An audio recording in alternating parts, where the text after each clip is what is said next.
This is the Lone Crater YouTube. We hope this video helps. You start by preparing the server and inviting the security bot correctly.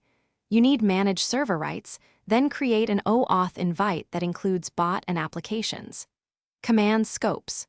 Once done, assign a dedicated role and move it above roles it must moderate. This ensures permission hierarchy works. Make sure to enable privileged gateway intents if the bot needs member or presence info. You should test in a small channel first, so permission errors are visible and easy to fix before wider deployment. Now configure the detection rules and automated responses. You can either use the bot dashboard or run /commands. Set thresholds for spam, mass mention, or invite links, and choose actions like mute, kick, ban, or quarantine a channel. Once configured, add trusted roles and user whitelists to prevent false positives. Make sure to test each rule with controlled incidents and review logs so you understand why the bot acted. You'll want alerts forwarded to a mod log channel or webhook for auditability. Finish by running live tests and monitoring behavior in real time.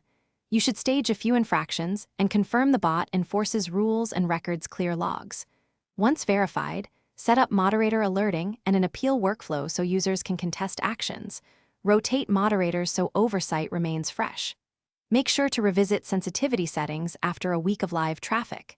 If something goes wrong, check role order, gateway intents, and command prefixes first. These are the most common causes of malfunction. Thanks for watching. Consider subscribing if we helped you.